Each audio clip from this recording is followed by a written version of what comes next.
আপনার পরে কোন নবী আলাইহিস সালামকে তার ভাইয়েরা মিলে কূপে ফেলে দিয়েছিলেন? একজন নবীকে তার ভাইয়েরা ষড়যন্ত্র করে কূপের মধ্যে ফেলে বাড়ি যে বাবাকে বলেছিল বাঘে ধরে খেয়ে নিয়েছে, সেই নবীর নাম কি? আমি কয়েকজনের নাম বলবো, এর মধ্যে একজন ইউনুস আলাইহিস সালাম, ইউসুফ আলাইহিস সালাম, দাউদ আলাইহিস সালাম, সুলাইমান আলাইহিস সালাম, এর মধ্যে একজন আছে। বাঘে খেয়ে ইউনুস বললেন, আর কাকে কাকে বললেন? ইউনুস, ইউসুফ, দাউদ, সুলাইমান। বাঘের কথা তো শুনিনি।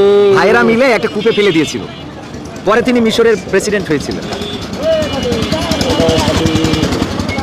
ইউনুস তো 11 জন ভাই ষড়যন্ত্র করে ফেলে দিয়েছিল কূপের মধ্যে। হবে না?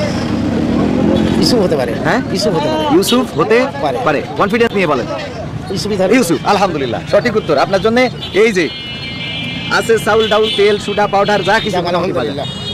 মানে অতটা কনফার্ম ছিল না, কিন্তু ইউনুস আলাইহিস সালাম জানি নিজের ছেলে নৌকায় এভাবে করে, কিন্তু এটা ইউসুফটা একটু অনুভব করেছেন যে ইউসুফই হতে পারে। হ্যাঁ, 11 জন ভাই মিলে কূপে ফেলে দিয়েছিল। বাড়ি যে রক্তমাখা কাপড় নিয়ে যে বললো যে বাঘে খেয়ে ফেলেছে। হ্যাঁ।